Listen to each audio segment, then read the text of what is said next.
तो स्वागत है आप सभी का आपके अपने YouTube channel Dhanraj short hand academy steno classes में। दोस्तों, आज का हमारा डिक्टेशन है आनंद आशुलिपि मासिक पत्रिका प्रतिलेखन संख्या 9 व 10, गति 80 शब्द प्रति मिनट।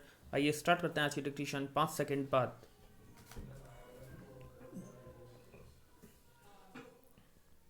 Ready, start. आदरणीय महानुभावों, आप सबसे मिलने का यह अवसर पाकर मुझे प्रसन्नता है।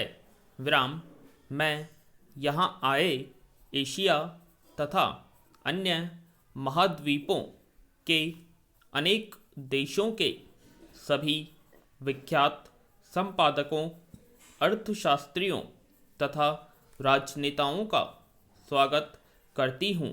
विराम, यह असेंबली अनेक विषयों पर विचार करती आ रही है और मुझे आशा है कि आपके विचारों तथा संवेदनाओं से हम लाभान्वित हो सकेंगे। पैरा, भारत वर्तमान में अपनी स्वाधीनता की 50वीं वर्षगांठ मना रहा है।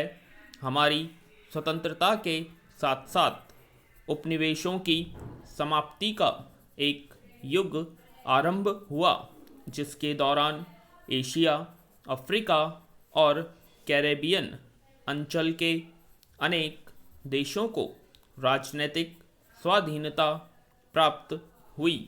इसके साथ साथ चीन का भी पुनर्जन्म हुआ। विराम, आप यहाँ जिन समस्याओं पर गहराई से विचार कर रहे हैं उनमें से कुछ जैसे भूख और कुपोषण, आर्थिक विकास और शिक्षा की समस्याएं, पराधीनता की दीर्घ अवधि के कारण उत्पन्न हुई थी।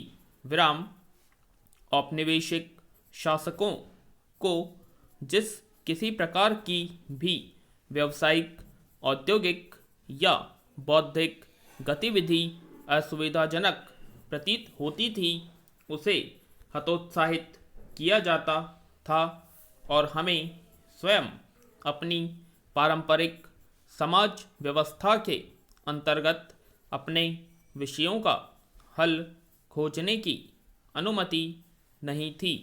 विराम, कुछ और भी समस्याएं विद्यमान थीं।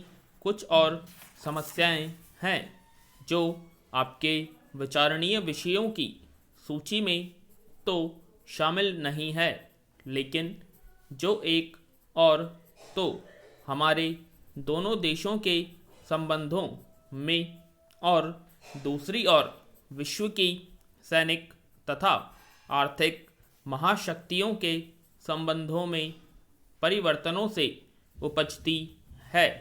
प्रौद्योगिकी में उन्नति से तीसरे किस्म की समस्याएं पैदा होती हैं, जिनका प्रभाव हमारे समाज पर भी उतना ही पड़ता है जितना विकसित देशों पर। पैरा, एशिया एक विशालतर और प्राचीनतर महाद्वीप है। भूभाग दृष्टि से नहीं, बल्कि विख्यात और लिखित इतिहास की दृष्टि से यह एक ऐसा महाद्वीप है जहां असाधारण सांस्कृतिक विविधताएं हैं, जहां के ऐसे विविध ऐतिहासिक अनुभव हैं जिनकी तह तक पहुंच पाना कठिन होता है। यूरोप में परस्पर आबद्ध करने वाले 3 या 4 तत्व उपस्थित रहे हैं, जैसे यूनानी रोमन परंपरा, मसीही चर्च, औपनिवेशिकता की और द्रुत विस्तार तथा औद्योगिक क्रांति। विराम, स्वयं मार्क्सवाद इन तत्वों के प्रतिक्रिया स्वरूप उभरा और उसने पाश्चात्य चिंतन तथा दृष्टिकोण की प्रमुख विशेषताओं को अपने में समेटा। विराम, एशिया में एकीकृत करने वाला कोई ऐसा नहीं समकक्ष तत्व नहीं था। बौद्ध धर्म और इस्लाम का प्रचार प्रसार यद्यपि बहुत उल्लेखनीय था, लेकिन उनका विस्तार पूरे महाद्वीप में नहीं हो पाया। पश्चिम के आधिपत्य से एशिया के राष्ट्रों को अपनी समान नियति करनी चाहिए थी। पैरा आदरणीय महानुभावों, आज यह कहना संभव लग रहा है एक समान एशियाई अन्वेषण का उदय हो रहा है।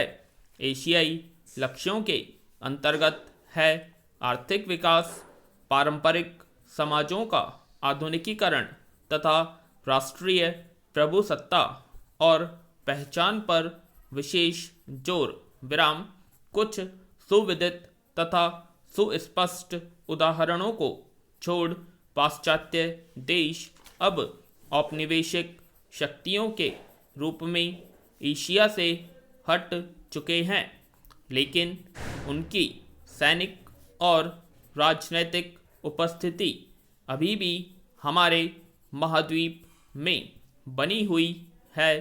विराम यह कार्य रिक्तता को भरने के नाम पर साम्यवाद अथवा किसी अन्य वाद के विरुद्ध जिहाद के नाम पर किया जा रहा है।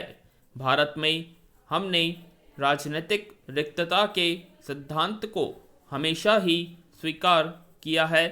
यूरोप ने अपने उपनिवेशों का त्याग किसी सद्भावना या सनक के कारण नहीं किया है, बल्कि उसे एशियाई राष्ट्रवाद के बढ़ते हुए दबाव से विवश होकर ऐसा करना पड़ा है। विराम जहां ऐसा प्रबल राष्ट्रवाद मौजूद हो, वहां राजनैतिक रिक्तता होने का प्रश्न कैसे उठ सकता है।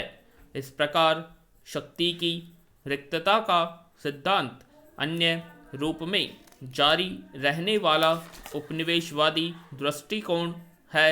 विराम पाश्चात्य देश राष्ट्रवाद की शक्ति को आंकने में सफल रहे हैं, तब भी जब उन्हें उसके आगे झुकना पड़ा है।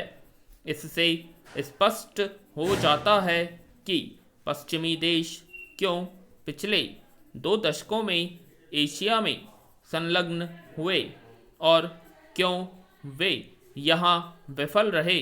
जो विभिन्न गठजोड़ किए गए वे अब प्राय लक्ष्यहीन प्रतीत हो रहे हैं। विराम इन गठजोड़ों के द्वारा जिन ताकतों की समाप्ति की बात सोची गई थी, वे अब भी पहले की ही तरह उपस्थित हैं, और चूंकि गठजोड़ों की नीति और तौर तरीके स्पष्टतः विफल हो चुके हैं, इसलिए अब उन्हीं देशों से मेल मिलाप के लिए कोशिशें हो रही हैं जिन पर अंकुश लगाने के प्रयास किए जा रहे थे। विराम पैरा शांति और सद्भावना की दिशा में किए गए किसी भी प्रयास का हम स्वागत करते हैं। विराम हमें प्रसन्नता है कि कूटनिरपेक्ष देशों द्वारा व्यक्त विचारों का अनुमोदन किया गया है। भले ही ऐसा विलंब से हुआ है, लेकिन हमें अपने ऊपर लटकती खतरों की तलवार का भी एहसास है।